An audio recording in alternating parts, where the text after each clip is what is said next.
Tell me only this, that I have your heart for always, and you want me by your And we've conceded the equalizer. I've been so positive. Oh my goodness. It's Embuemo through on goal. Goal 1-0.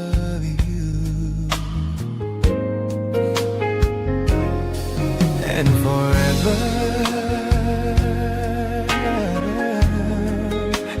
I will be a Finished, blood!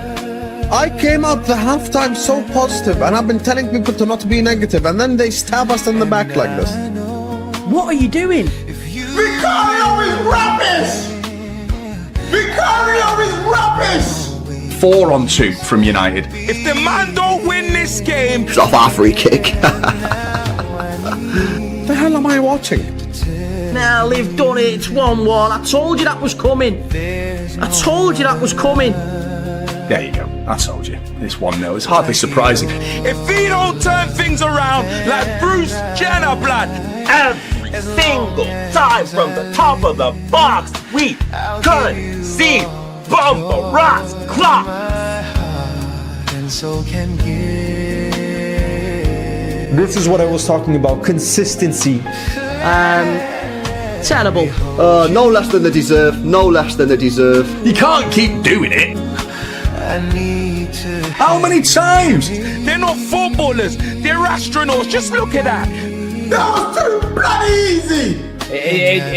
You can't even be surprised. Like, this has been coming. They've been way better. Disgusting. No urgency at all.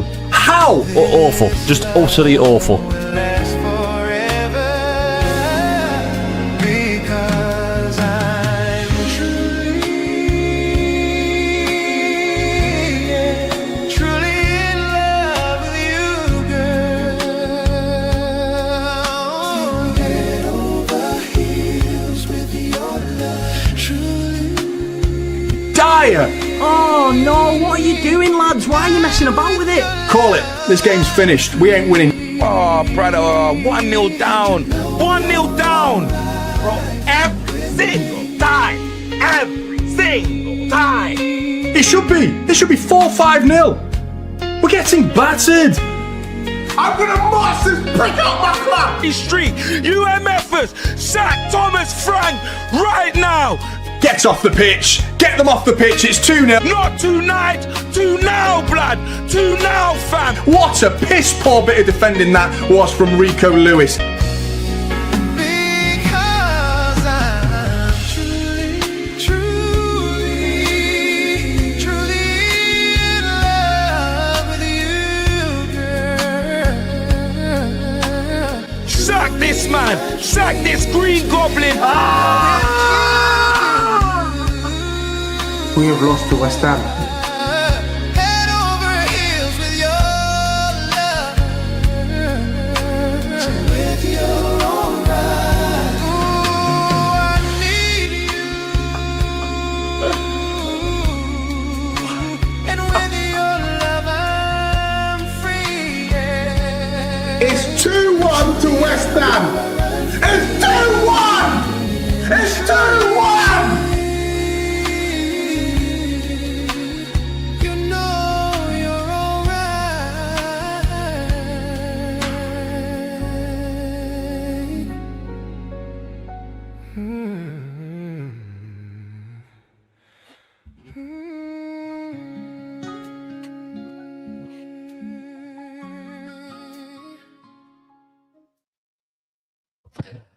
Welcome back to Straight Facts. It's Monday morning. A beautiful, amazing weekend of football. United with an amazing derby win. Chelsea back on the winning trail. Arsenal dropping points but gaining in the title race. We saw a bad evening for Villa. Thomas the Frank engine has broken down again. Welcome back, ladies and gentlemen. Like, share, and subscribe if you haven't done so already. Loads to talk about and go through today, including Chelsea are on the edge of agreeing a new deal, a £60 million transfer fee Jacquet. I don't know who he is. Jeremy Jacquet, another young centre-back on his way to Chelsea. I think that's how it's pronounced, if that's the French way of saying Jacquet. We're talking that. We're talking title race. We're talking Man United's mauling. And a big question for United fans, is there a world where Michael Carrick could and should stay on next season? We're going to get into that. Plus, we're talking Thomas Frank and his imminent sacking, because it does feel like the walls are closing in fast. CB is back with us today. Welcome back to the show, brother. Congrats on the win. George is here as well. Big up, my friend. Yeah, no, there's nothing to congrats me on. You can leave that out, Terry. It's all right, man. No, the hair's looking good, bro. The hair's looking good. The hair's looking pretty slick. I'm liking the hair. Hair looks good. Well done. And KJ's here. I don't know the last time me and KJ were happy on a Monday morning. It was great. We had a little debrief yesterday morning when I was driving to my dad's and just talking. I was like, wow, it's nice to be happy. The timeline was beautiful for once in my life. Oh, it was great. You know that Spurs girl in that intro, yeah? That I feel her. I feel that energy. She just closed her eyes and there's Yummy. I think her name's Yummy or Yummy. I think her name is Yummy. She's that is where Spurs are. Just look into the abyss, man. My favorite thing about Yummy is that when she rants in Korean, I have no idea the word she's saying, but I completely understand it. That's the beauty of football. You can hear someone in a completely different language. Because you don't hear Korean that often here in England. The only time I heard it when I was growing up was 1 to 10, because I used to do a Korean martial art. That was it. You don't hear it, but it's like, I know what you're saying without knowing what you're saying. But yeah, it was. I mean, Jules, I'm going to start with you, bruv, because I get losing to Arsenal. I get losing to Villa. They're a good team. I can get losing to Chelsea. But to lose at home to West Ham the way you did, is that just the lowest of the low for you now on the Frank? Yeah, not most definitely. Do you know, it's at this point where you expect the unexpected because it's expected. Like losing to West Ham, who are worse than us at this season, haven't beaten any team really of any significance. Under Nuno have not been good, but, win their first game in 10, just like Bournemouth did their first game in 11 against Spurs. This is the expected now. We went through this period last season where Ipswich, Crystal Palace, and preceding teams beat us after not winning the game all Premier League season. We are just that team. People need to start to, face the realities of Tottenham, which I've started to do over the last couple of weeks. I've really started to, take a step back, not try to be a content creator and just be a Spurs fan and, start to accept that we are pretty much a year or two away from where West Ham are at right now. Consistent bad decisions from the board, from the team, from the scouting department, from just every facet of Spurs has put us into the position where we are right now. We're sat mid-table. Doesn't look like it's getting any better. Just lost. We're in a mid-transfer window. We have no clear scenario or situation as to who our transfer targets are, how we're going to make the situation better, and who the next manager is going to be. We all expected at this point, after the West Ham loss, surely you're going to sack your manager. But no, Spurs yet again show no ambition, show no direction as to where we want to take the club. We was in the same position where we are at this season last year. The only difference last year, we actually had a Carabao Cup semi-final and we had the Europa League to look onward to. But pretty much we started January, we were losing games and the board done nothing to, give you any confidence that we want to make any change or it's going to get better. So right now, we are at our worst. We're with our worst ever manager, which can just be confirmed. Nobody can sit here and gaslight me to tell me the players are rubbish. They're not good enough. We see West Ham, where the players are rubbish, they're not good enough, and they played a lot better than Spurs this weekend. That's because the manager implemented a system that worked against a team that doesn't have no system, doesn't have no style of football, no structure. So I just look at it now and say, look, we have to. It's already too late, but it should have been done weeks ago. But we have to sack our manager.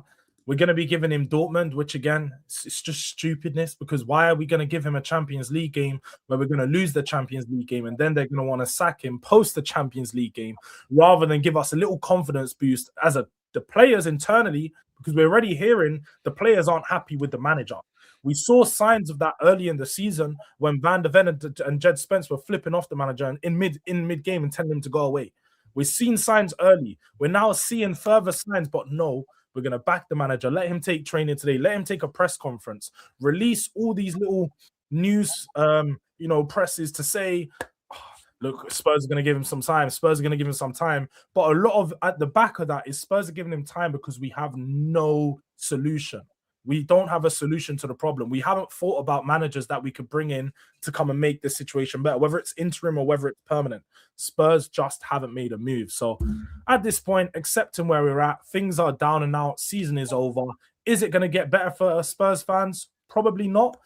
So just start to accept it. And look, with regards to winning games, I don't expect to win any games right now. If we win, hey, I'll be happy. Oh, I say happy, I'll be content because we got 3 points and it's something to smile about. But away from that, there's going to be no consistency. And we're looking ahead to a month, which we may beat our next game. And that's why I don't want him to have another week, because he'll buy time against Burnley to then go in a period where we got Man City, Man United, Newcastle, and I think Chelsea, maybe sometime in that period as well, across February, where it's 5 games in a row, where we're not going to pick up any points. So we can go a whole month without picking up a point. Yeah, man, this is Spurs people. Club our ambition. So after you won the Europa League and sacked Ange, I thought Spurs would have figured out what they want to be. Do you think the board know what you want to be as a club? No.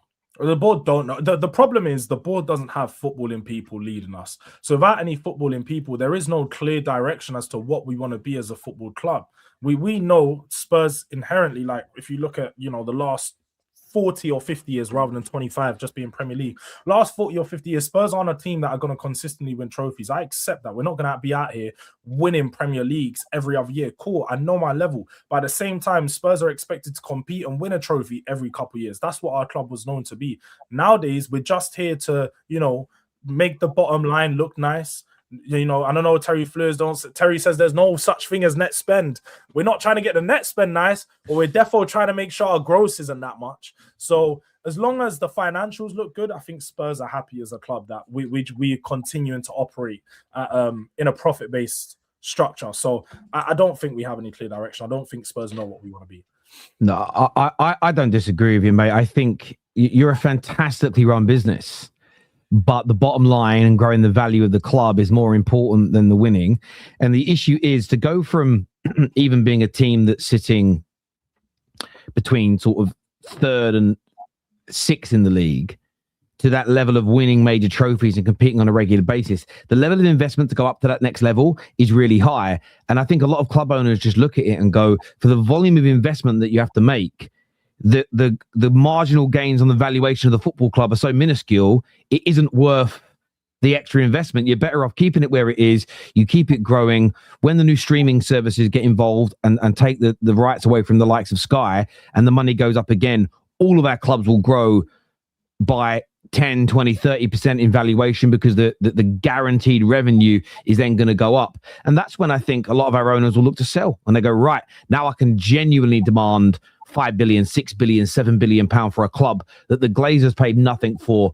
I don't know how much your owners actually paid for Tottenham, but it was probably in the tens of, if not hundreds of millions in the early, whenever it was definitely not in the £1 billion bracket. And they'll flip it for an absolutely massive profit. And then all you've got to hope for is that the people buying it are also not venture capitalists and investment bankers, and they are people that want to run it as a football club, because then you're just going to go into the same boat again with someone buys it for 6 billion. They're like, right, we've got to get the value to 10 billion, then we'll sell it and we made £4 billion profit. And that's the issue for football clubs now. And I think all that type of thing should be banned. I think a regulator should get involved and basically look at it and say venture capitalists, banks, hedge funds, none of that should be allowed to invest in football, because I don't even disrespect them. They have got a boss, which is the people that invest into their funds, and they've got a right to demand a profit on the money they put in. But for me, it's a little bit fugazi, and I get where you guys are coming from. There's a massive frustration. But in terms of the football, it was so bad. I kind of had it on at the same time as I saw a lot of people tweeting this weekend that the quality of the Premier League's gone down. Super Sunday had a 0-0 and a 1-0. And I'm like, I don't even think it's a quality. It's again what they did this weekend, and they've done it at least 5 or 6 times in the last 2 months. You put all the games on one day. So the reason why everybody, oh, what a bad weekend is because nobody was watching all the games because you had the Liverpool Burnley game was exhilarating to watch. I enjoyed the Chelsea game because Chelsea were under the cosh and were catching them on the break and it was great. The Spurs game, Spurs fans would find it awful. As a neutral watching it, it was really entertaining. But all those 3 matches were on at the same time and they were coupled. They started just after the Manchester derby finished, which everybody was talking about. Those games should be spread across the Saturday, Sunday, Monday. I know that all 3 of you are in Europe, so you can't play Monday, but there's no reason that Tottenham couldn't play Sunday because you play Thursday. Do you know what I'm saying? So, oh no, you're playing Wednesday. Sorry, you're playing tomorrow. So maybe you could have gone earlier, but you or West Ham weren't in the EFL Cup, so you could play Friday. Like, do you know what I'm saying? Like, as in, you could spread these games out so we could actually enjoy them more. But from a footballing point of view, it was weird the whole time I'm watching it. I'm like, West Ham are going to nick this. I don't know why or how. They look like they're going to nick it, and they did. And I feel your pain, mate. I really do. I've got a genuine solution, though. And people think I'm joking because I'm laughing. Because it's funny, but it's actually, I'm being serious. With your squad, I said it at the time when Andrew was there. I actually genuinely believe Ruben Amorim would work well your squad and do a better job with your squad than Thomas Frank. And I'm not even trying to banter us in terms of like, but it was crap for us. Like, if you look at the profile, just profiles alone, and what Ruben Amorim wants, you've got more of those profiles than Man United do. And I genuinely think he could do a better job with this Spurs squad than Thomas Frank. For me, do you know what? Before he took the Man United job, I'd have been like, definitely bring me in Ruben Amorim. He looked like a good manager. But from just watching him at Manchester United over the last year or so, he's tactically out of his depth in the Premier League. That's generally what I think it is. Like, he just doesn't have enough adaptation in his game to really work on just, making this best suited for the Premier League. Like we see with Conte and so on with his free back, like he made some slight adaptations like, all right, this works now. I don't think it's ever going to work for Amorim here. That's me being honest. Although right now, any manager's better than Frank. So if I can get an image that's not Frank, I'll take whatever. Would you take Glasner and try and get him out? I'll take Glasner. I'll take a lot of guys right now. But on a permanent, that's where it becomes a different situation. I think we probably need to do what you guys have done, where we get someone in, confirm their contract to the end of the season. And then at the end of the season, we can review that person and then review further candidates as to who can take the job on. Ryan Mason just got released from West Brom. You know what I mean? Bring him back. Ryan Mason home. 0 wins in any away games, I think, this season. Oh, really? Right. That's peak, man. That's why he got sacked. That's peak. Yeah, no. I got my next door neighbor is a West Brom fan. He's not been. Yeah. You see when you look at Spurs now, yeah. Obviously, Romero made a post maybe a month ago on Instagram, which I wish one of our players had the balls to say something like this, where he was like, a lot of people wouldn't come out and speak right now. The people that should be answering to the fans haven't been. Don't come there. They only come when we're winning, and so they can tell more lies, etc. Do you think there's actually unhappiness surrounding the squad around with the hierarchy and their ambition with the club as well?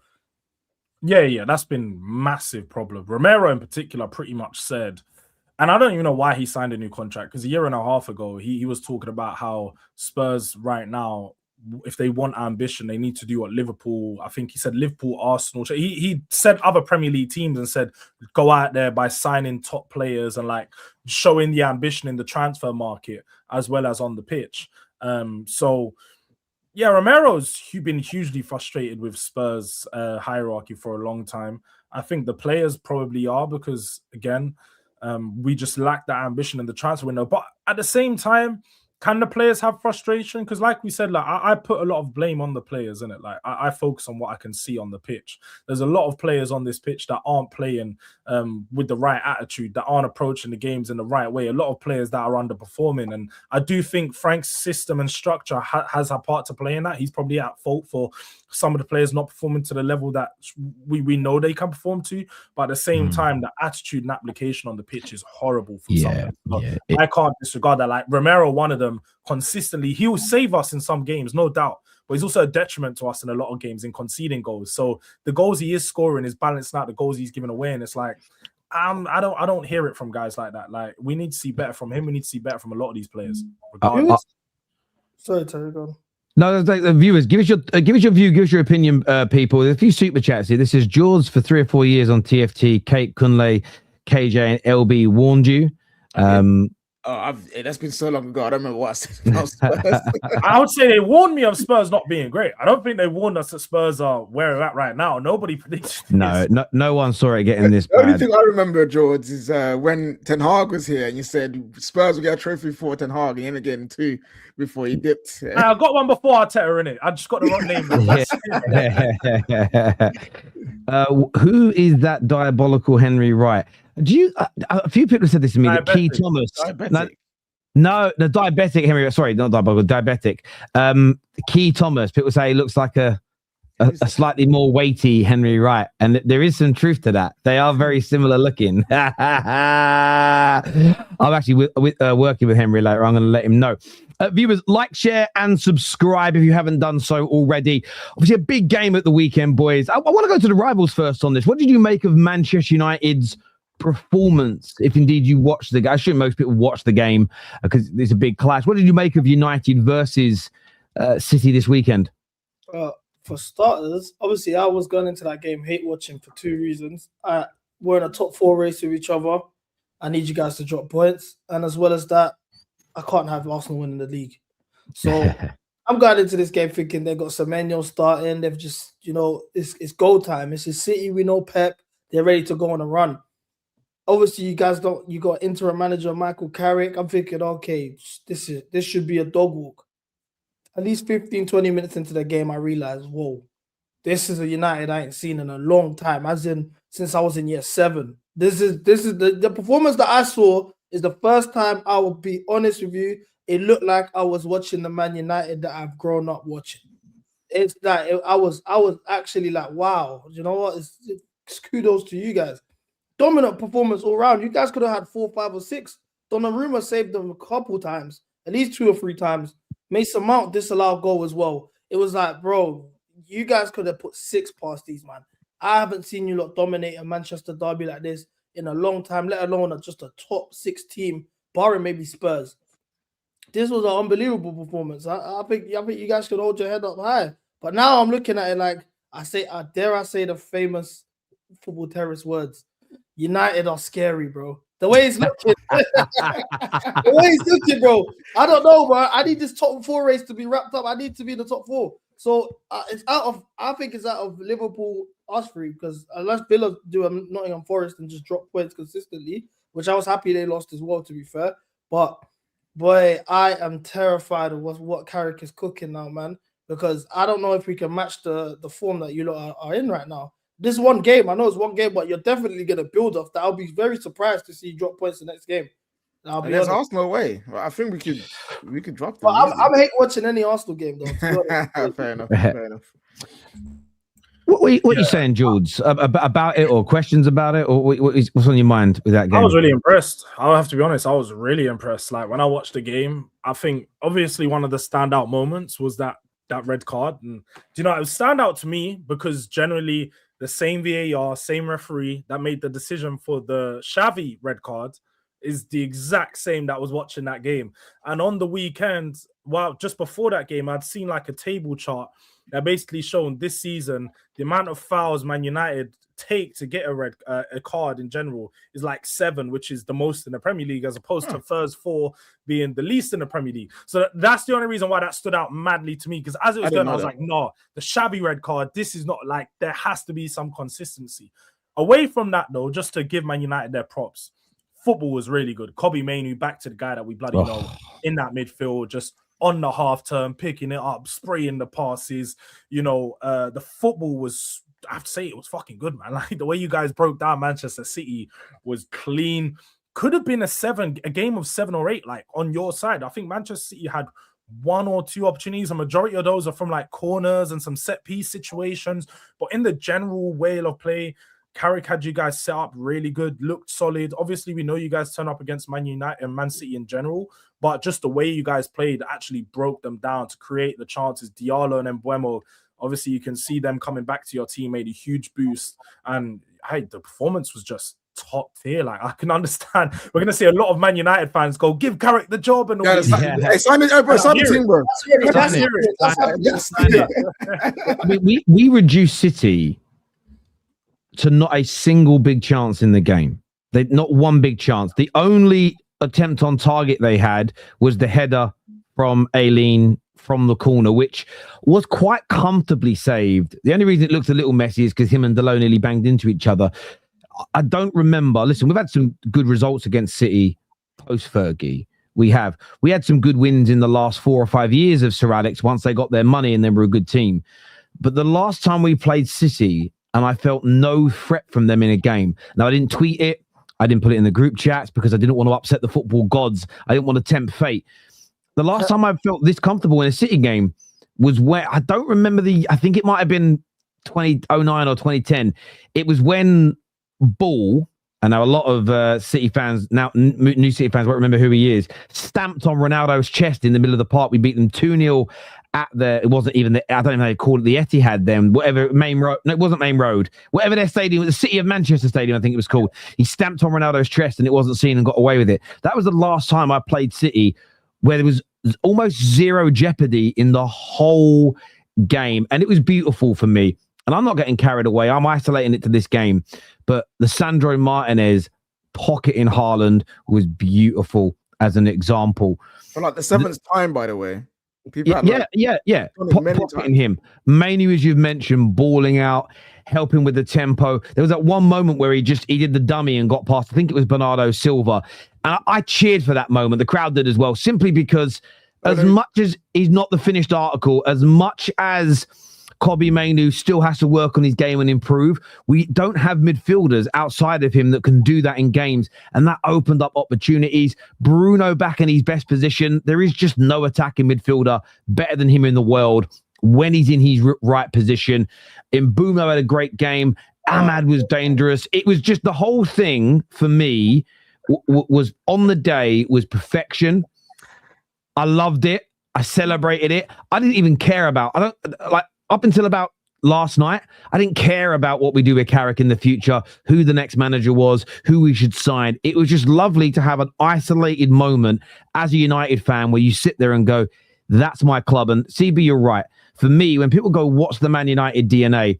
I don't care if it's similar to this club's DNA. I don't care if it's you recognize that in your club or you don't think it's the way we played in that game is everything I grew up watching. When we're actually, especially when we're up against teams that are on paper better than us right now, that is how we used to perform. Yes, we were defensive when they had the ball, but there was an intent to win the game. It wasn't, we're just going to sit in for 90 minutes and hope they don't score and nick a draw. You could see there was an intent to win. We counter-attacked with force and with numbers. And I love that.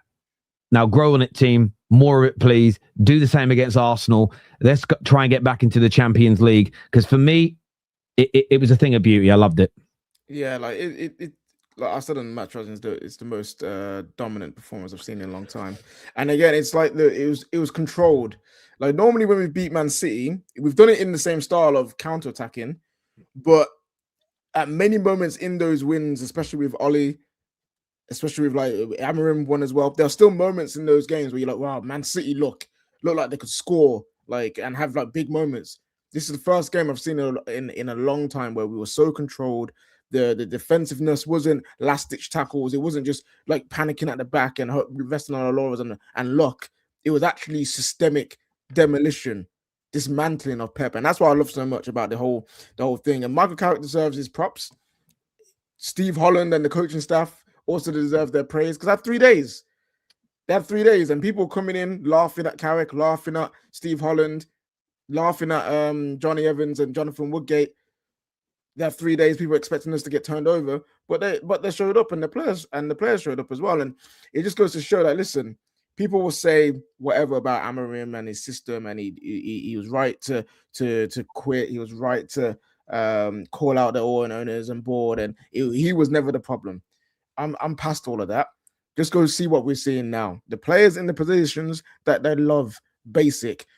Bringing back things like the rondos in training, basic. Structure was basic. Man United just needed basics for the longest time. We had Amorim trying to do his style of things, which was like 3 at the back, things that 10's doing this, that, and the third weren't working. Ten Hag again in his first season, he kept it basic and simple.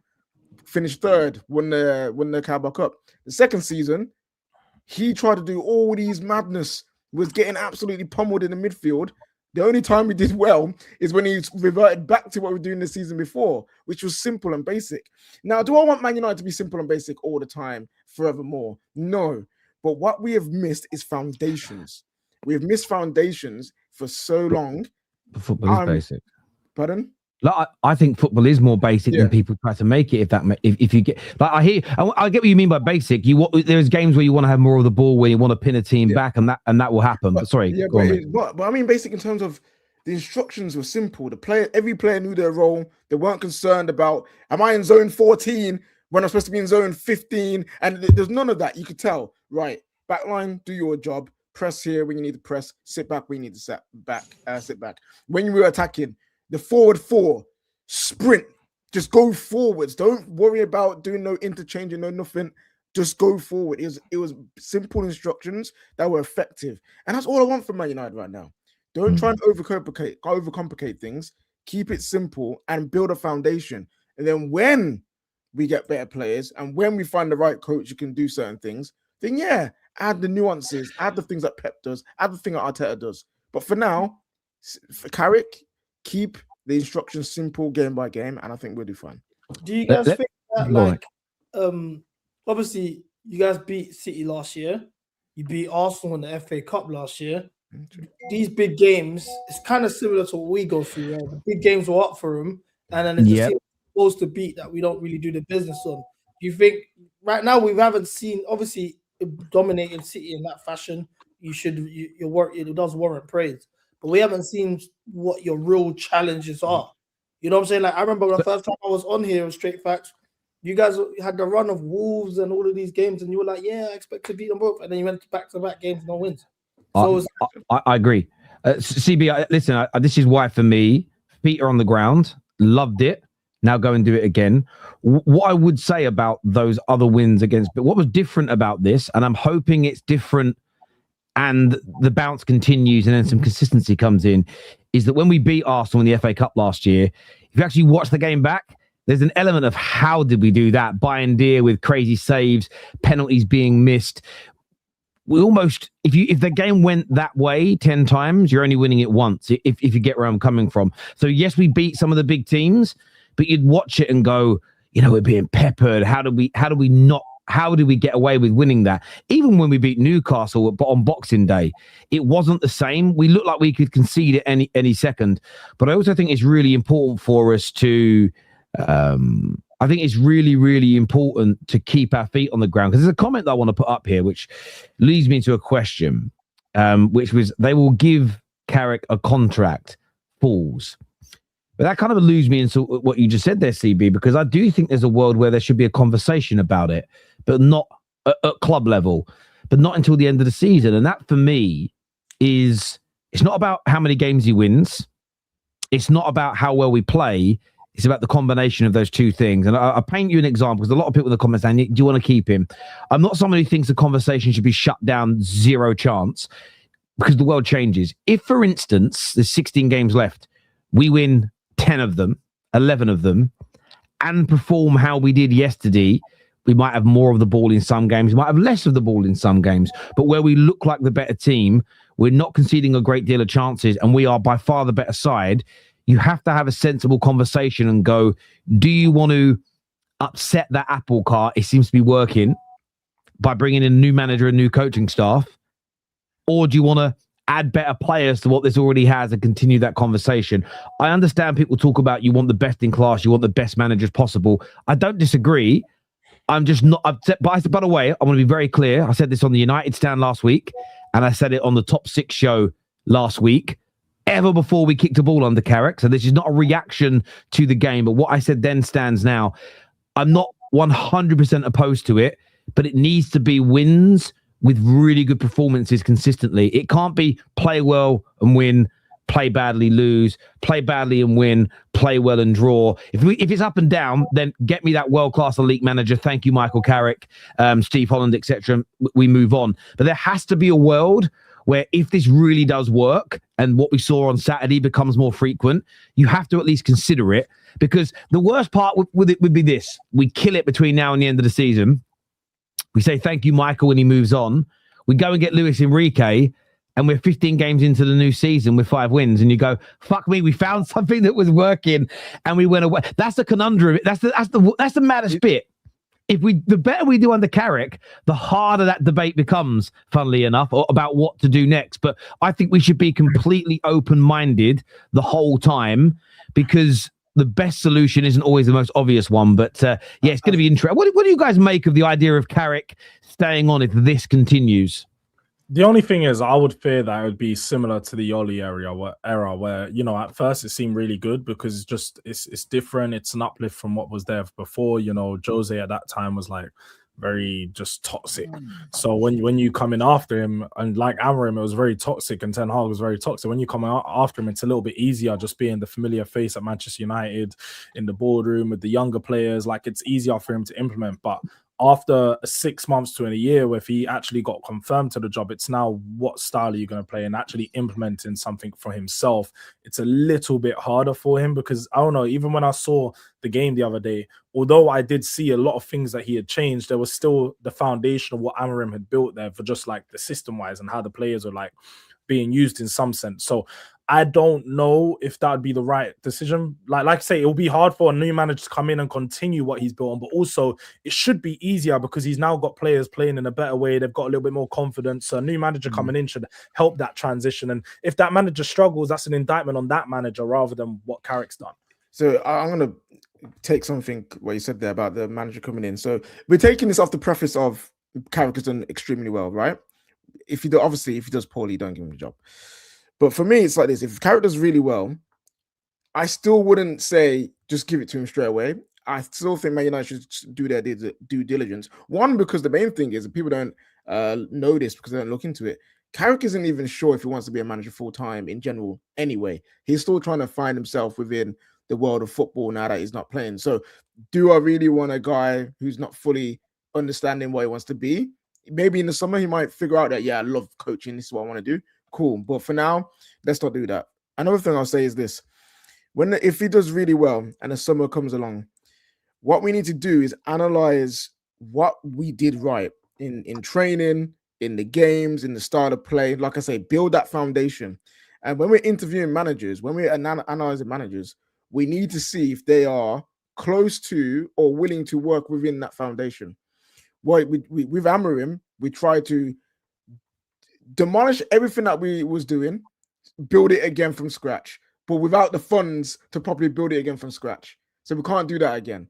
So we need a manager that can come in and say, right, I see how you're training there. I can see how you're trying to play here. I can do that. I can do that and then add these elements to it to make it better. I don't want to see, if a character does well and the foundations are there, I don't want to see, all right, guys, get rid of all that foundation. All the coaching staff is gone. We're going to bring in, I don't know, flipping, who else is out there? We want to bring in someone else. We're going to bring in Enrique, and he wants a completely different style, completely different coaches, completely different players. Don't want to do that again. Ineos ain't got the money. Yeah. For that. So I want us to build the foundation. I want us to analyze the managers, and I don't care about the names, to be fair. Like, obviously, I would like the elite guys, but if they don't fit in the foundation what we're doing, I'd rather the guy with a lesser name that can build on that than a guy who's necessarily elite. I also think keep the coaches if they're doing well. Don't get rid of all of them. Keep Steve Holland if he does well. Yeah, continuity is important. I also think as well, on the Ollie point, this is where if Carrick's doing a very good job, and I just want to say this now because I said it the other week and maybe people missed it. I want to say it again now in case we go on a good run. And I don't want people to think it's a knee-jerk reaction. It's something I've always felt. But I wouldn't, no matter who it is, I wouldn't do it until the end of the season, because you are right about Ollie. He got the deal after his first 9 to 10 games. The next 2 months after he did the deal were nowhere near as good. And I think if we'd have held off and waited till the summer, he wouldn't have got the job full time anyway. And who knows, maybe we'd have gone in a better direction. Maybe we'd have been worse. You know, it's very hard to say. But for me, I don't think we push this as fans all the time that meritocracy should rule at a football club. And I agree wholeheartedly, but that also should matter for the manager. And like I've said, if we're winning games, but we're nicking them and we're not the best team, you know, we beat Fulham and we beat Spurs and we beat West Ham, but my God, we were lucky. Then I'm saying no, because I think what we all want from our clubs is those sustainable performances. I just don't like the idea of shutting it down. Let's do some super chats here. Can't wait to see this Mark Henry looking ass brother face when he sees red and white ribbons on the big ears in May. You haters keep watching. Listen, it's you don't understand. My whole house, my house is split in half, innit? My mum, my older brother, and my youngest brother, and my littlest brother closest to me, they're all Arsenal. My dad, my little sister, I've converted the little ones to Chelsea. But my household is basically an Arsenal household. There's no way I can have Arsenal winning the league. Listen, that is crazy. That is crazy. No way. I hear you, man. Can't stop watching the Rondo on Cherky. Is so funny. Bruno, Luke Shaw, Bruno, Cunha. Oh, have you seen the clip with the? No, I haven't seen it. I haven't seen it. Do you know what I loved about the game as well? And I want to bask in it a little bit because it's not being discussed enough. And this is what annoys me about with City and Pep. Whenever something goes wrong for them, there's no focus on it. But let's just have this right. I don't care the trophies he's won, and I'm going to use some legends. If Jose did this, he'd be ridiculed. If Fergie did it, ridiculed. If Klopp did it, maybe ridiculed. Right? Yep. If there was 10 minutes to go in one of the biggest games of the season, and you essentially take off your best attackers, including Haaland, and just give up, there'd be hell to pay. That'd be called a weak mentality. The fact that we made City give up on the day, I don't think enough being made of that. To drag those, and then, Haaland's exhausted. You started him against Exeter, you bum. Oh, the players are tired. You went to the World Club Cup. You chased £100 million booty call. Don't moan about being tired now.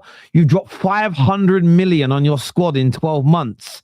I love it. And I've got some, and by the way, City fans always love a fake stat about debate to add to the show today, which no one else will put out. By the way, that was Pep Guardiola's 10th, I add, derby defeat in 9 seasons at Manchester City. Fergie only lost 11 of those ties in 26 years. I also want to add, when it comes to rebuilding a team and going on bad runs, Sir Alex Ferguson, from when they both became champions of England, right? So I'm giving them both the same leeway here. Fergie only went on 4+ games in the Premier League without winning a game twice in 20 years. And that was 6 years apart from each other. Pep has done it twice in 7 years and done it back to back. And by the way, that's with bigger benches, 5 subs being allowed, almost 3 times as much money being spent. This is the difference between the two people. Sir Alex could get his team to perform and deliver and win, even when it wasn't perfect. Right now, what we're seeing from Pep is a team that, unless it's the biggest and the best squad in the league, and unless it's a league where outside of 1 or 2 teams, everybody else is pretty average, like we saw in that 2018 to kind of 2002 period, there was only really Liverpool that were a top team. Now, teams in the relegation zone have the quality, money and pace to stop you scoring goals. We're seeing that all the time, and Pep's struggling really, really hard in that. So just wanted to point that out for all the mainstream media bums that never ever want to focus on any of the things that Sir Alex got better than Pep, or Pep is doing wrong right now. I just want to throw that out there to people. United were up for it mentally, connectivity for the 90s, love for the 90 minutes, love the psychology of the world game. Yeah, it was amazing to see. Jaws, where's the money sleeve? They retired right now, man. They retired. Are they talking about, when I got the money sleeve? Morgan so naturally, CB, do you want Arsenal to lose? Who do you want to win at the weekend? Now, draw would be the best result, I assume. A draw would be nice. A draw would be nice. But if you were to beat Arsenal, that would be sweet, man. That's the thing. Also, you guys have to be up for this game because you lot were talking mad shit. First game of the season, I've never seen a loss get gassed the way you lot gassed that loss. oh my gosh, the patterns. Oh yes, we're back. All of this after I remember that. So you guys need to go to Arsenal and actually apply pressure to them. You have to win that game.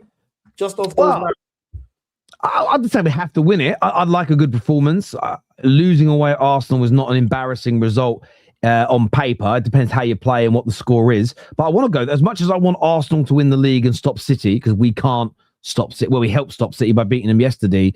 I still want to go there and win, because for me, United finishing in a Champions League spot, additional money, helping to buy better players for the squad, is more important than stopping City from winning the league, if that makes sense. My club's progression will always, I would never celebrate like Spurs did, their own team missing out on a Champions League spot to stop Arsenal winning the league. And that's the one thing I would say to a lot of Spurs fans. As much as your ownership have been bad, managers have been bad, mentality is not always right, your own mentality of fans is at times just as bad. And I think that the whole lot needs to be in unison. Who is the mysterious midfielder for Manchester United? As I said, listen, I promised Ben Jacobs I wouldn't tell a soul, and I'm not. There's another super chat here saying, is Ndidi to loan to United? It might not be Ndidi. It could be Ndidi. It might be Ndidi. It might be someone else. I don't know. I'm not confirming or denying. I said it about, by the way, don't read into that. Every single person has asked me, is it Loftus-Cheek? I say I can't confirm or deny. Is it Ruben Neves? Well, we know it isn't, because Ben said, although there's a few rumours there could be an addition. There could be 2 new bodies in at Man United, which we're going to be discussing tonight on the Top 6 show. But if you want to super chat in, I promise you, I don't want you to waste super chat. Super chat about something else. I'll give the same answer to every player. The only one I'm giving a very, very, very, very, very hard no to is we are not going to be signing Declan Rice. Someone did ask me that. Is it Declan Rice? Someone actually DM'd me, very serious again. Is it Declan Rice? I laughed so hard, a bit of pee came out. I was like, oh shit. You know what I mean? I need a bit of tenor man here. What's going on? Big up from California at 3 a.m. Always watching. Big up, Misha. Appreciate that a lot all the way over there. Do you reckon Bruno should stay next season as a number 10? Yes. Best number 10 in the world, of course. No one creates and scores as much as him. Yeah. The only problem was with Amorim. Bruno's better than Pedri. Is Pedri a 10? Pedri's an 8, no? He's a Can give him 8. That's a bit of both, but okay, what about Fermin Lopez? Yeah, I'll take Bruno over Fermin. I don't know much about Fermin, but I know Bruno's consistent, so. Okay. I see Bruno's creativity levels when he's in the 10 in the hardest league in the world always up there. So for me, do you know what is with Bruno? There are definite elements of his game, like the way Pedri controls the ball and moves it is better. He's not aesthetically pleasing on the eyes, Bruno Fernandes. The problem is with a lot of the other players that get compared to him, it's what you might improve in terms of the aesthetics, I think you lose in terms of the creativity. And in truth, he should have had 3 assists at the weekend. Maguire should be scoring, and I do think Ahmad goes through on goal. And do you know what? The offsides as well, some of them are so marginal, it was close to a goal in the game. That would have been one of the best captain performances I've seen in a derby. Very unlucky not to get more GA on the board as well. Remember Don knows ball. Don Caicedo over Kante. That went very, very, very viral, that clip at the weekend. Thanks to No Context Fan TV. Still can't believe he thinks Caicedo is better than... But it was listening back to his reasoning. He went, yeah, well, I ain't talking shit because Ops used to cook him. And I'm like, hang on, Ops cook your players now and all you do is defend them. The logic's backwards, Don. I know what it is, right? I just think he wants Caicedo to win the Rice debate. So there's this element of, I will even put Caicedo over my greats, because then that will show everyone how good he is, meaning he has to be considered better than Declan Rice. And it's like, no disrespect to Rice or Caicedo. Kante is better than both of them. Like, let's just not even go there. On Chelsea, CB, we won't go over the performance too much at the weekend. I wanted to ask you more about the transfer news today, that you've agreed personal terms with Jeremy Jacquet for 60 million pounds. It's going to be somewhere in the region of an 80 to 90 million pound investment, though, with his salary over the course of time. So it's another big lump of money going into a very young centre-back. What's your thoughts on this as a piece of business? Is it the right area and profile for you to be investing in? We definitely do need a centre-back. That's something that we've been saying since the summer when Levi Colwill went down with the ACL injury. To be honest with you, this is probably the most expensive jacket I've ever seen. £60 million. Even Joseph's jacket in the Bible didn't cost this much. They're moving mad. He's only made 30 appearances in his career. Obviously, it's once again it's a massive slap in the face and tells you that this model isn't changing. Obviously, you look at Mark Guy; he was available for 20 million. Why? Like, I don't understand this, man. I don't understand this. And I'm not saying he's a bad player. We done a stream the other day. I actually got myself copyrighted because we was watching his comps. And I haven't really seen nothing he's good on the ball. He's a ball playing centre back. He can pass, he's lanky, you know. But defensively, I didn't see nothing that made me think, yeah, let's slap 60 million on the guy. He's only played 30 games. But this model is clearly not changing. These lot aren't gonna learn. And I don't know. I look at it like, okay, let's look at our current centre backs right now. Because at the end of the day, the money's not coming out of my pocket. Is he a better centre back than Tosin or Chalobah, which are the players that started for us against Brentford? Mind you, we kept a clean sheet, but still, that's the standard. So I have to rate you as, okay, are you an actual improvement? I do feel like he is better than Tosin. I don't think he's better than Trev. But as well as that, I saw Mamadou Sarr in the final yesterday against Morocco, best defender on the pitch. Unbelievable, composed. He's on loan right now. Why couldn't we just recall him then? He's in the same league as well. I'd rather just recall him and see how he's doing, and then we can assess rather than spending 60 million on this guy. And what does that mean? Is that for the next season, because we spent 60 million on him, we're going to have to play him week in, week out, as opposed to let's see how Sarr does. I don't know, man. It's the way we squad building once again. It's strange. Do you sorry, Ked, do you feel, CB, that this is going to be another one of those signings? And you mentioned 20 million for Gahey. Now, Gahey's on a lot more money. The British press is saying Gahey's on 200k a week. All of the foreign press is saying it's 300. So I'm going to take an educated guess and go somewhere in the middle and say 250,000 a week. So you look at that and you add that up over a 5.5 year period. So as much as the transfer fee's low, the salary's high, but it's about an 80 to 90 million pound investment. Jeremy Jacquet, what would you say would be earning at your club? If I say he's going to earn 75,000 a week, would you say that's a reasonable amount to say he's on? Roughly 70, 80,000 a week, and we'll give him a 7-year deal as well as that. So you do that, right? Because it's what you're committing. So 7 years, that's 27 million in salary over that period, right? You add the 60 million in terms of the transfer fee, so you're looking at 87 million pound investment. And then Gahey is about what, 80, 90 million, you said, right? Exactly, right? So the total cost for you is exactly the same.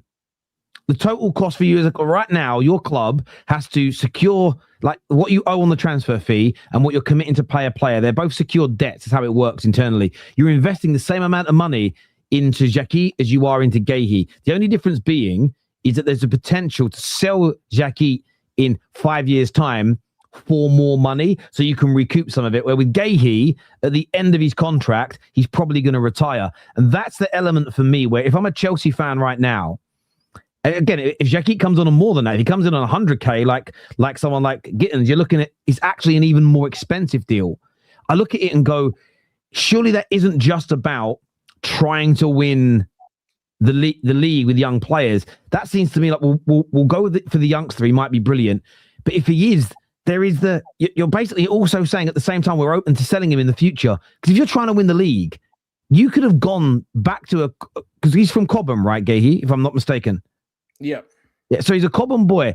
You could go to him and offer the same thing City are. Come home. We'll give you 250 grand a week. We'll pay the transfer fee. But instead, we're going to go and buy another inexperienced youngster. Where I get this feeling to me, a lot of Chelsea fans are going to watch the compilations. They're going to look at it and go, wow, what he could be in 5 years. He's the new Raphael Varane. He's going to do X, Y, and Z. And I just look at it and go, I might get this. It just feels like a waste of money in the short term for another project player who, yes, he could become Raphael Varane, but he could also become another Badia Yashil who just isn't good enough for you. And I don't know, it just feels like a waste of your money. You should be putting that into experience, man. No, it is. I look at like Josh Achampong, for example, who's coming through our academy. He's playing. He hasn't really gotten as much opportunities as he should have. But it's just once again reaffirming the model, because the way he's looking now, you're going to be gone for pure profit again. And it's the same. This is what I was mentioning to Don last week about how you guys don't care about Cobham players leaving because you don't rate them. Sooner or later, it's going to be someone that you guys actually rate, and then there's going to be the outrage, and you accepted all of this stuff for too long. Now, of his guy coming in for 60 million, Josh Archimpong's pathway is officially closed. That's done. As well as that, obviously, one of Tosin and Chalobah have to go. Either way, that's pure profit for them as well because they were both free. So I'm not really mad at that. But look, the briefs have already come out that there's going to be a crossroads and contract negotiations. One of them two will be gone, and Josh Archimpong will end up being flipped for pure profit. I look at Josh and I look at this guy. How is this guy worth 60 million? And you bought him from the same league that you bought Disasi and Bajashil. And by the way, I want to let you know that Bajashil and Disasi was a combined fee of 75 million, 80 million with add-ons. Yeah, and then you're going to now bring in a 60 million centre back from that same league. It's just showing incompetence once again. They don't learn, and it's mad. Yeah, the squad building is weird. Like you just said, you've got Joshua Chempong. You've got that Assam Lino. I can't pronounce his name. You got an Argentinian guy at loan at Dortmund.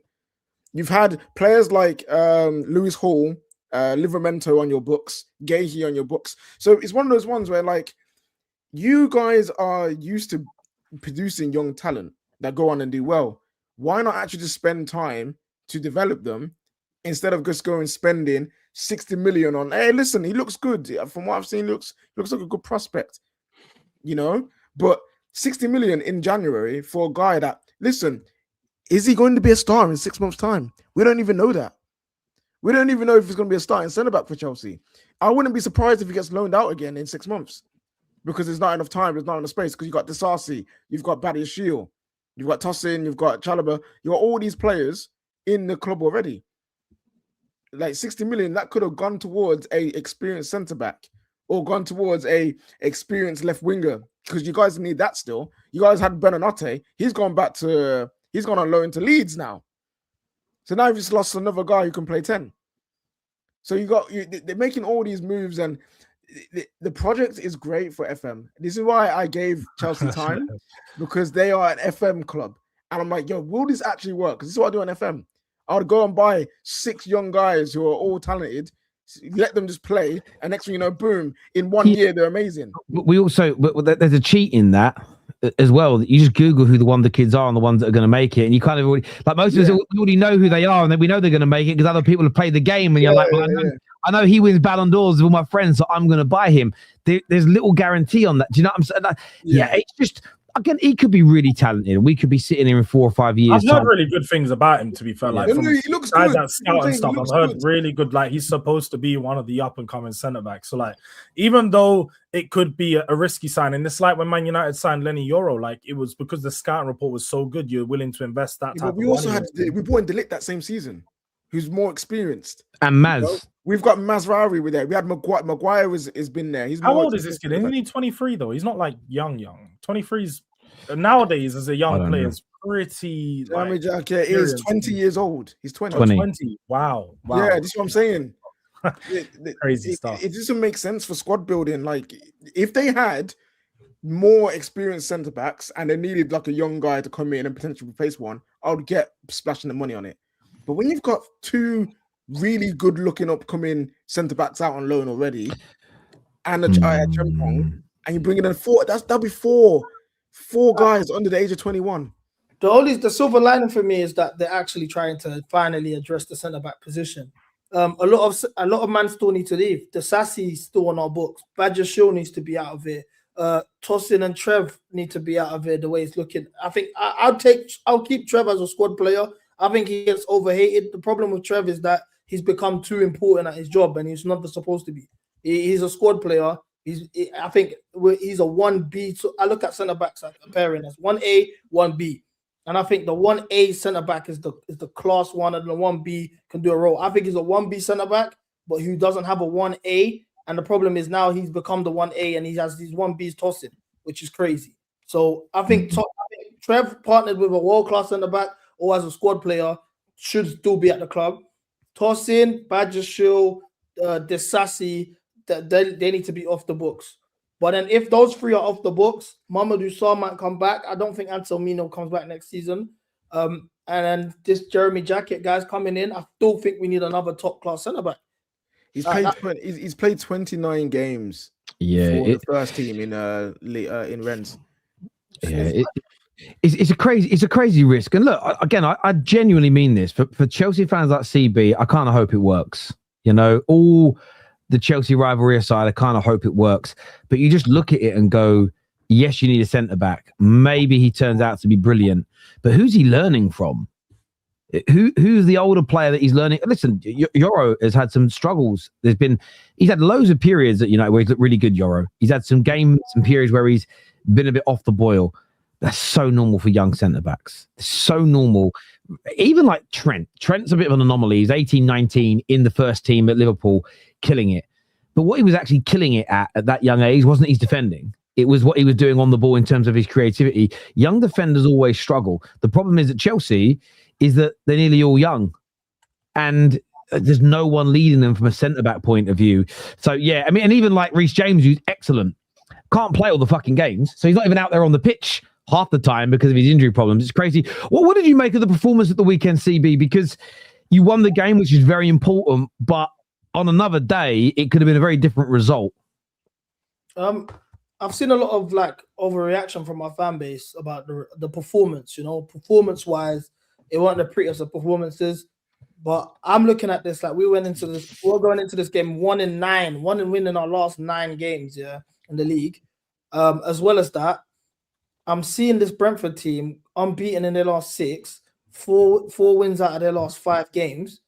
Brentford is our bogey team as well. We always, it's weird with them. Yeah. Going there, getting 2-0, clean sheet against Igor Thiago, who's got 16 league goals in January. I wanted to remind you guys that the last time Chelsea had a striker that scored more than 15 league goals was Tammy Abraham in the 1920 season. He's got 16 in January, and we shut him down with Trevor Chalobah and Tosin centre-back pairing. That's that pairing itself. Like, I don't want to say something that's going to get me in trouble again. So let's just move on. But that pairing is diabolical. We've gone there and we've shut them down. Now everyone's going to talk about the performances, XYZ. This is Chelsea.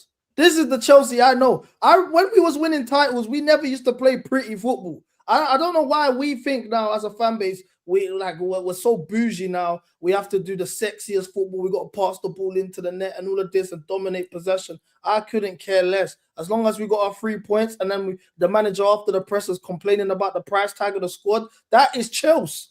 I want to give a massive shout out to Robert Sanchez as well. I think he was unbelievable. Sanchez is one of those people where he can have 20 good games in a row. He makes one mistake and everyone's running around with pitchforks outside his house trying to kill him. He's been top draw for us for at least a year now. Since that 3-1 against City, he was top. I know he made a mistake against Arsenal. He bounced back from it well. He made 2 world-class saves. One was the toss-in where he almost was an own goal. And the second one was the 1v1, which could have changed the direction of the game both times. He made top saves.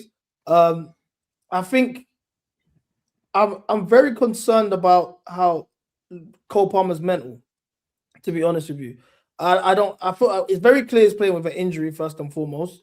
I feel like he don't want to take the surgery. He wants to just firm it so he can get into the World Cup squad. But the performance levels have dropped. Obviously, he's very important to us. We're very dependent on him. We have been for the last 2-3 years. So seeing a drop in his levels, obviously, we're going to be now asking questions. But you can see it doesn't look like he's enjoying his football out there. To be honest with you, he looks miserable when he's playing. Like, he scored a goal, he didn't even celebrate. He was straight off the pitch after the game. He doesn't seem like he's enjoying himself. And it's very interesting what's going on at the club because he was unavailable. He didn't even make the bench against Arsenal. Yet he played 96 minutes, against Brentford 3 days later. So you're telling me he wasn't able to do a 45-minute, 30-minute cameo against Arsenal in the second half? I don't really understand that. But all in all, I'm happy with the result. Now we just know to build. It doesn't mean Liam Rosinier is the next Thomas Tuchel or we're back, XYZ. But I will say this. This is a result that Maresca would have lost or struggled to win. We struggled all season against back fives. I'm picking these back fives, the low blocks. This is stuff that we've struggled with consistently, and he managed to get a win there. And hopefully we could just build on, man. I need to see at least 5-6 straight run of games where we don't lose. I think our biggest test is going to be going away to Crystal Palace and Napoli back to back. If we get 2 wins there, then I'm going to be a bit more confident for the way we end our season. But just changing the subject very quickly. So Fabrizio has just confirmed Mark Gahey has now signed his Manchester City contract until June 2031 with a salary of £300,000 a week. So again, most of the foreign press are saying it's that also marries up with what Plattenberg it said in Germany. So the foreign press saying it's 300k a week, which is what I expected to be that high. That's why when the transfer fee is low because the player's contract is running down, the salary is always higher. It's why we must not use net spend. Because yes, look, it's only £20 million he cost, but he's probably gone on double the wages that he would have done if he cost 50 million, 60 million. But yet that extra 150 grand a week has to still be paid for by the football club. So 300k a week's crazy. It's a huge amount of money, but net spend debunked again here live on the Football Terrace. Thank you everybody for listening to the real financial analysis. Got to be done. What do you guys make of Chelsea? Do you feel, they got the win, which is important. It wasn't the greatest of displays, but I get where LB's coming from in terms of stopping the rot. Liam Rosenior getting his first win. There were some good defensive displays, goalkeeping displays in the game. Yeah, I think Chelsea right now are going to be going through a period they had last season where it's very much up and down. The only difference is with Maresca, you sort of knew that what was to expected. Once he did gain some consistency, there was still going to be some good performances despite sort of the change and problems with substitution that Chelsea fans had, sorry. But with this Rosenior guy, as much as Chelsea won, and it was, fairly convincing, I still think they're going to have a lot of ups and downs performances over the next month or two, as you do with a new manager. He's not really, like I said, haven't gone out there and got him a player to really improve the team. And they're just going to be working with the squad that he's got with potentially this new 20-year-old to come in, who's going to be up and down with performances as well. So, yeah, I don't really expect too much from Chelsea. I think they're going to be the same as you guys with the battle for the top 4. Like, it's going to be no team's going to be too good. No team's going to be too shit. Don't think anyone's going to push on to try and get into that position of Liverpool or Aston Villa. I think you guys would be too far off. But, Esteval looks pretty good, I have to say. I'm talking about the last game. He looked good in the Arsenal game. But in this game on the weekend, Cole Palmer, innit? Cole Palmer's come back to himself. You got all your players back. There really is no excuse. You guys had to win that game. You had all your players back from the Arsenal performance where everyone was saying, if they were there, it would have been better. Done decent against Brentford, 3 points. Yeah, they should be aiming for that top 4, top 5 spot. And I think they will get it now that the club's kind of stabilizing a bit, now that the Maresca disgruntlement is gone. They've got a guy who's, he's happy to be there, man. He's there wanting to do up clapping sessions and training and do up Lego sessions and that. So he's there to have a good time. So yeah, I expect Chelsea to get better over time. And before I shoot, I want to ask you guys because this top 4, this is probably going to be the hardest top 4. We've been in consistent top 4 races for the last 4 years now. Yeah, this is probably our hardest top 4 race, apart from when we finished 12th actually 3 years ago. But this is about to be the hardest top 4 race I think we've seen in a long time. It's gone down to Villa, Liverpool, United, Chelsea. These are heavyweights, But I wouldn't even. I'll say there's more teams in it until it's not, because you say those 4, but then behind us is the likes of Brentford, Newcastle, Sunderland, Everton, and I think they Fulham. dropped. They could, but look at this season. So Fulham's only 6 points behind. 6 points behind Liverpool. That's 2 game weeks. They just need to find 2 game weeks, and Liverpool have 2 bad weeks, and then boom, next they're there. So it's very open. Normally by this stage, there's 7 points or 6 points between like 4th and like 8th, let alone 10th and 11th. You know what I'm saying? It stays this close until maybe like April. I think obviously Newcastle and Villa are gonna face each other this weekend. That helps that helps either way. Hopefully we get a draw there. Newcastle Liverpool drawing to Burnley was huge. You guys go Arsenal. Yeah. I don't know, man. This title, this top 4 races. Do you know what's crazy? Yeah, Premier League gone to the point, like you said, Terry, because all the owners have realized as long as you get Champions League football, there's no point. Like we can rub it up our investment to that we don't really care for pushing on because you don't really get much. There is that, but also what the money's done in the Premier League. I started seeing this with Everton when they had Lukaku and co. Where I remember when he was doing really well and a few clubs tried to buy him and it was hard and it cost crazy money. I remember an era where the money wasn't as high, but you could take the better players from the weaker clubs because even in the Premier League, they needed the money. Being told £20 million, £25 million for a striker, that was more than clubs were getting in prize money. So it was looked at as, well, we bring that money in, that kind of keeps the club solvent and moving forward for 2 or 3 years. Now, because of the new TV money, there's so much parity. Everybody can reject the big bids. They don't have to sell their best players. They can afford to pay them more and keep them. Like Brentford keeping hold of Mbumo for as long as they did wouldn't have happened 15, 20 years ago. And what's happened in the last... So again, when Pep and the guys are doing their Centurions, this was building up. And they had brilliant teams. And the Centurions and the Klopp's Liverpool team, they would have challenged for the league title in any Premier League year because they're brilliant.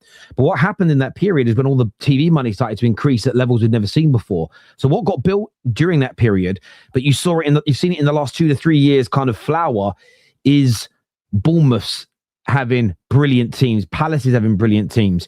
And that's why the top 4 race is so hard. It's why the title race is so hard this year.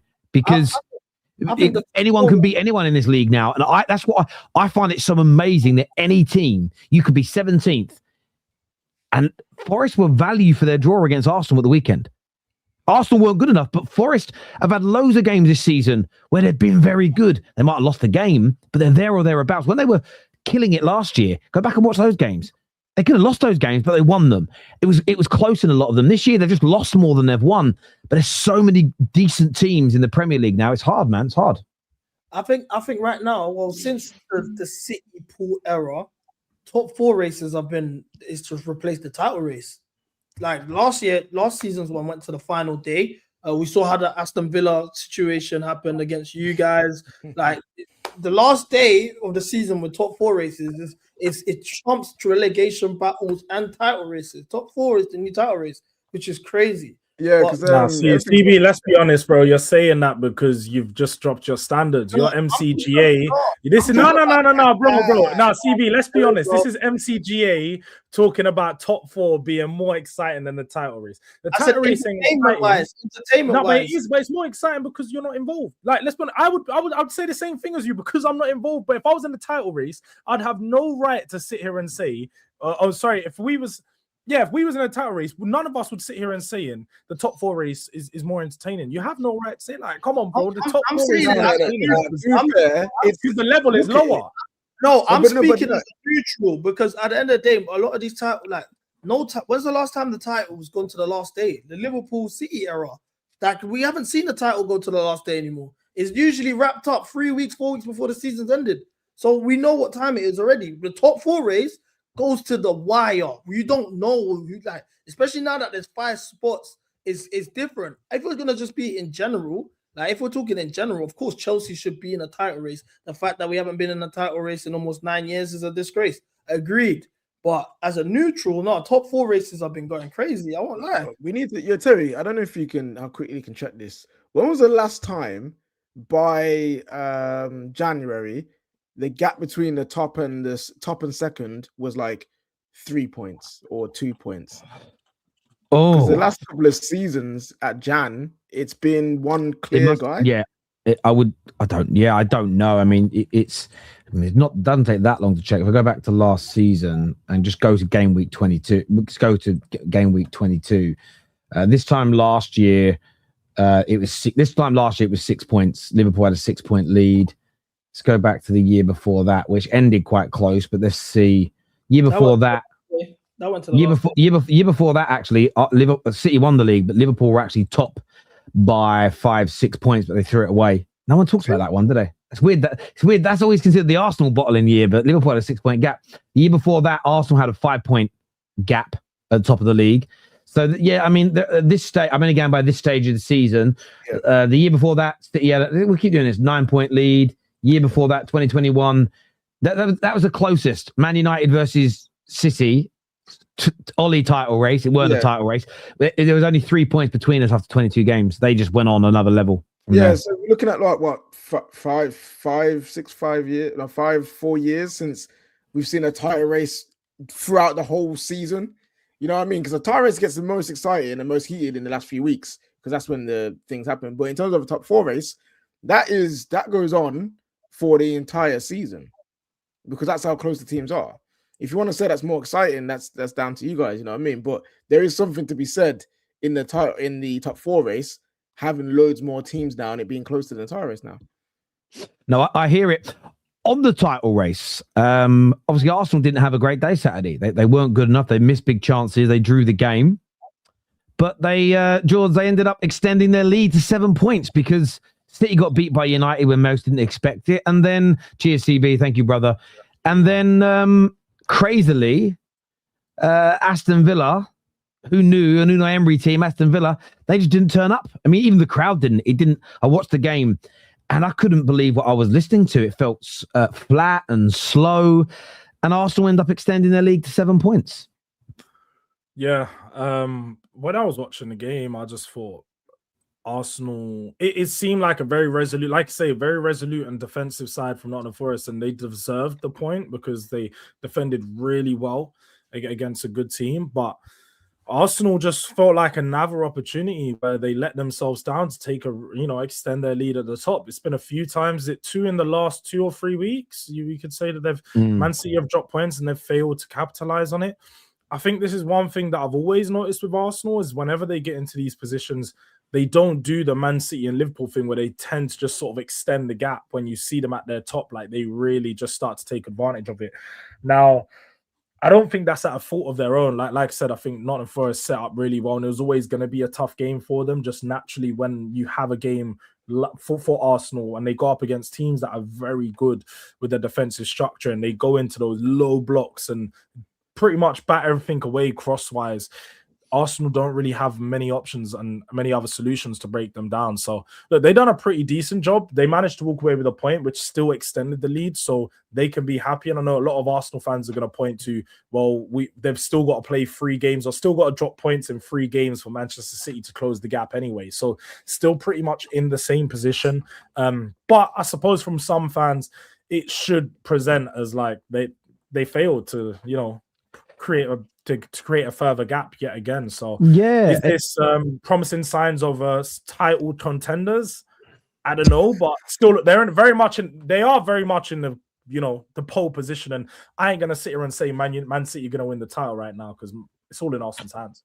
It's interesting because I've seen a lot of Arsenal fans post today that it's 12 more wins, 12 wins from 16, and they become champions of England.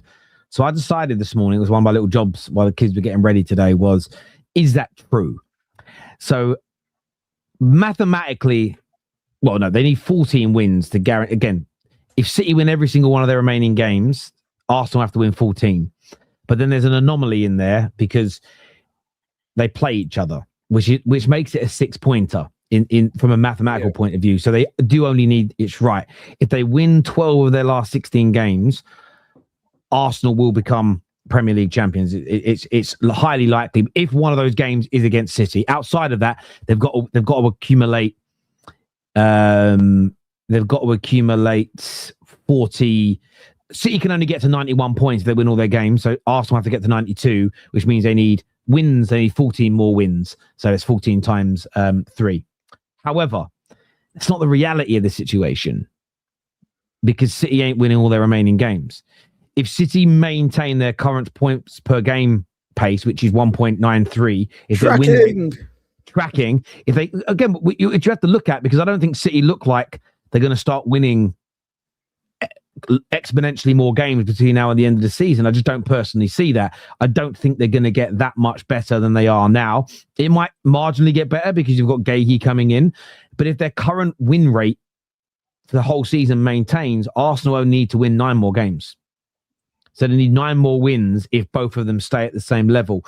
So I think, yes, it was a weekend where Arsenal, I think they're right to kick themselves for not extending it to 9 points. And they're right to criticize the bad parts of the game. But I think there's been an exaggeration, but it all stems from their PTSD of not winning it in 22 years, throwing it away on numerous occasions. And there's a panic that's setting in. And my message to Arsenal fans, because I do want you to win the league, although I don't want you to win this weekend against Man United, I want us to win because my club's more important to me, is you've got to try your best to stop panicking. You've got to try and not throw that into your dressing room. Because although you'll say, no, it's not panic, it's criticism, you're ignoring all the other variables, which is you are better than Man City and Villa, and they are not winning all their remaining games. They are not good enough to, and the league is too difficult to do that, if that makes sense. So they've just got to criticize, yes, but they've just got to remain calm and supportive. And I think if Arsenal do that, I do agree with the reality of the situation. I think another 9, maybe 10 more wins out of the 16, which is very doable, and Arsenal become Premier League champions. And I think that's how they should look at it, is almost just aim for almost like set a tally chart. Once you hit those number of wins, you've won the league. And I think it will make it easier rather than kind of, City, you've got to play this and City might do that and City could do this. I think they've got to stop looking at City and Villa for a bit and just focus on picking up points. That's the most important thing as a fan base. Become a little bit insular in that way. Yeah, so Man City have got Wolves next. Say if they do drop points to Man United, and let's say Man United win, and it's 4-point gap. At this stage, what do you think that could do to Arsenal? Because if you're saying the fans are panicking now at a 7-point gap, imagine losing to one of their biggest rivals in Man United, who have come off a turbulent time in the season. Man City pick up another point. They're having Arteta's got this weird thing with Eze right now. He's just not getting any game time at all. What would a loss mean and a Man City win? What do you reckon it could do to Arsenal? It depends on the fan base. If the fan base, again, you'll have the Arteta outers that will want to make it implode because they want their club to lose. But I think you'll have some of the guys that are more positive about their club and supportive might lose their minds. They've got to stay calm because it was only 2 weeks ago. So yes, in the last 2 weeks, they could have made the lead. In the last 2 game weeks, they could have extended the league to 9 and 11 points. But equally, it was only 4 games ago that everybody was expecting City to win and go a point ahead of Arsenal. And so Arsenal were going to drop points and they were going to go 1 point behind and are now 7 points ahead. City are a very good team, but the league they're not as good as they were when they were Centurions or treble winners, and the league has got harder. City are not. So yeah, if it goes 4 points, you criticize the game, but don't throw baby out with the bathwater. Don't lose your minds. I think Arsenal fans are going to play a very big part in their team winning the league this year. How they do that is by criticizing what needs to be criticized without going over the top. They don't need to get the banners out, Robbie. They don't need what they don't need is any Arteta in, Arteta out conversations. What they don't need is any mad conspiracies about why a player isn't being played. Criticism where it's due, but then get back behind your team and throw as much unity and positivity into that dressing room as possible. That is what they need, because there is anxiety around the club. It's there because of all the years of failure. It's there because of the last couple of title races that haven't gone their way. And in all of those failures, everyone lost their minds and they didn't win. So again, use your brains for a moment. Well, how about you react differently? How about you do something different as yourselves? And maybe, so the idea of, we've got to have standards and get angry. Well, every other time you've got angry when it started going wrong, it imploded further and you didn't win. So logic dictates that every time you've got that angry, you've fouled. So why would it work this time? Go the other way. Be supportive for your football club. Encourage your players. Don't be in their DMs. You wanker, you prick, you fraud. How about you get in their DMs and say, hard luck at the weekend? Because we know they look, hard luck. Keep your chin up. Go again. We're behind you. We believe in you. How about you encourage your football team for once? And this is a message to all football fans. How about we encourage our football teams more than slag them off and call them pejoratives? Because show me where that works. And don't go, Madrid do it. Well, they're already... Yeah, Madrid do it every now and then. Every now and then they do it. Every now and then they do it. But they're one of the best teams in the world and have been for a long time with no fall-off period. I guarantee you it wouldn't be the same attitude if they spent a decade without winning a league title. The world would change. It's different when you're always up there and they're used to winning and they've got a team full of season winners who have got over the line. It's a different type of encouragement. It's a different type of encouragement. And I just think they've got to get behind their team more than they've got to attack them. But, and I don't care who I upset, I understand for certain Arsenal fans, not ranting about your club on TikTok hurts your bottom line. And the issue is you're putting your own money ahead of your own football club. You're not speaking the truth. You're lying about your club and you're making it harder for them. So my message to your Arsenal fans is criticize where it's due. Absolutely right. But you can be supportive and criticize things at the same time. George knows that. We're parents and it exists. You can criticize whilst being supportive. The idea you can't is fucking stupid. And I mean, it's one thing Arsenal fans have done for far too long is they always sit on one side or the other side. It's like, I'm all the way Arteta in or I'm all the way Arteta out. And it's just sometimes finding that balance of support, but also criticism. I feel like Arsenal fans as a whole, it's just too much focus on the civil war of who's right and who's wrong and who's going to win when Arteta wins. You know, some of the fan base need to stay on that side. And it's like, no, like you all win together. The moment you get to enjoy it together, the parade, you're all going to be there together. Just like you say, just have a little bit more balance with your view. Because I do see like some people still saying, Arteta's not doing good enough. He's not bridging the gap. This draw is on Arteta. And it's like, yeah, it's going to be on Arteta, but it's also going to be on Arteta when he wins it. When he finally wins it, you're going to say this season he done enough to be better than all the other teams. It's on Arteta. They can't say it's because they have the best squad and all of these things. And he's helped to build Arsenal to get to where they are with that in mind. So, yeah, I just think there has to be a lot more balance with the view on Arsenal from Arsenal fans themselves rather than rivals because they focus on too much on what rivals say. I agree. And the whole but Madrid do it, but you're not Real Madrid. You've never been as big as them. You've never won as much as them. You're not in a two-horseman race where you and one other club have the monopoly over the rest of your league. So you can't behave like them either. It's kind of, it's a bit, it's a bit like having a fuck you money attitude without having fuck you money. Do you know what I'm saying? It's like some people, Elon Musk can do what he wants because by the end of this year, it's anticipated he's going to be worth about $1 trillion. I'm not saying it's right what he does, but when you've got that much money, you can't be cancelled, right? When you're sitting there with about £300 in the bank and a bang average job, you can't go around online saying and doing what you want because the repercussions will hurt you more. Like you've got to understand that not everybody's the same. And Arsenal fans, I'm telling you, your club will win the league if you stay honest and criticize where you need to and keep them pushing, but by supporting them. I saw that moment where Declan Rice was swearing when he came off.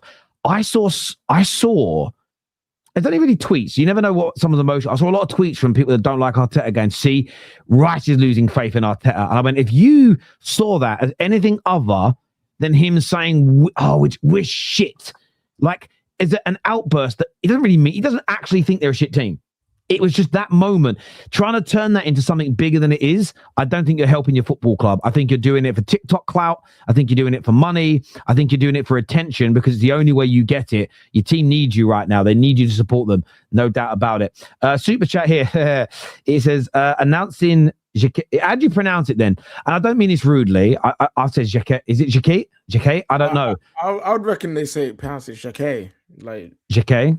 Maybe. I'm not too sure. I do find interesting. I always get a little bit embarrassed about the ignorant of like English people when we do the whole, I don't need to learn other languages because everyone speaks English. I hate that. On the flip side, though, if I hear a French person call me Terry because they don't speak with a London accent, go Terry, I don't get annoyed. Does that make sense? Like when someone doesn't say my name like they're English, I don't go, you ain't saying it right, mate. Do you know what I mean? Like French people don't say English words how English people do. English people are not going to say French words how French people do. I'm kind of like cool with that. Do you know what I'm saying? Like it's never one of those things that bothers me, but some people get really annoyed by it. Thank you, Terry, for always being so consistent. Look, but it's consistent around how I understand why Real Madrid fans get how they get, but you've got to look at this. So when people go, Madrid fans would never do this. We have no idea what Madrid fans would do if they went through the last 22 years that Arsenal did. We have no idea how their mindset would be because they've never been through it. You have said before, you can't be upset with managers for trying to act elite when they're trying to be elite. Why is that correct? Fans? Because you're trying to change the direction of the football club.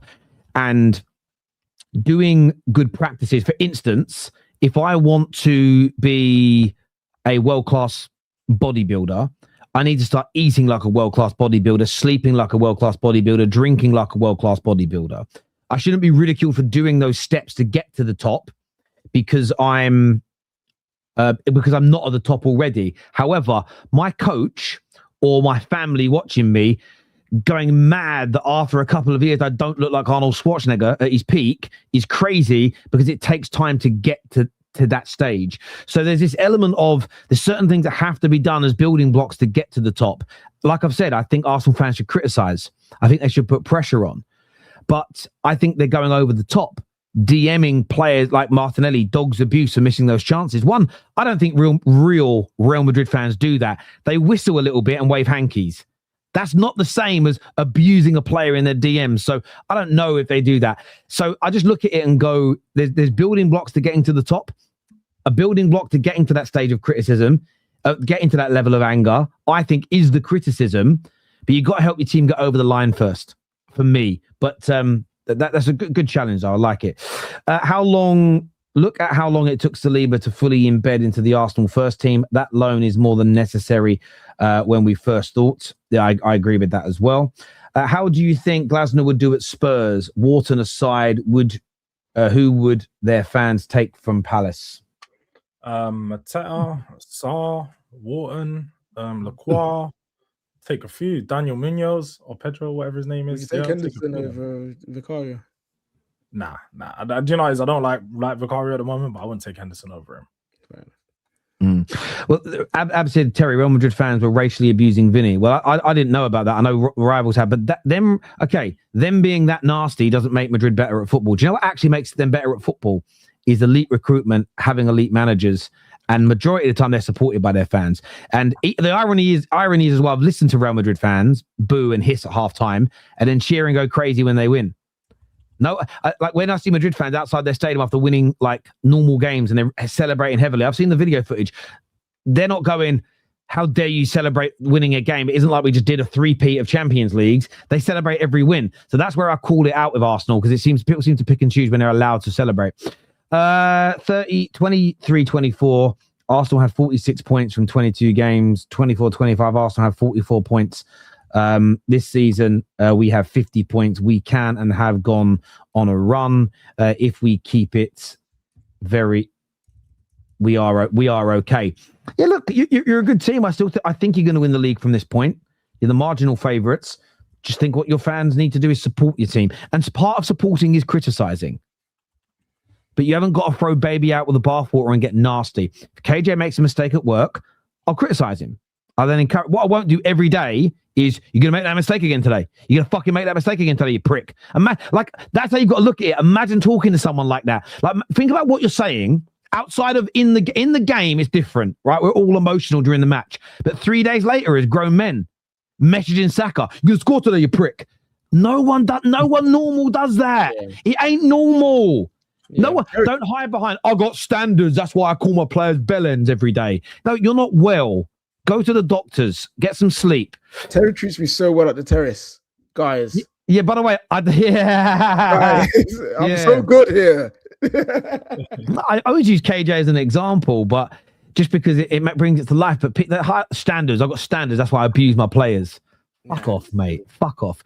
Listen, everybody, like, share, and subscribe. This is going to redirect you to Hassam's channel. They're talking all things about Liverpool, and Liverpool are crap. So get across there now. Give them hell. Give them hell, please, people. Until next time, take care. Goodbye. God bless. I'll see you soon. Peace.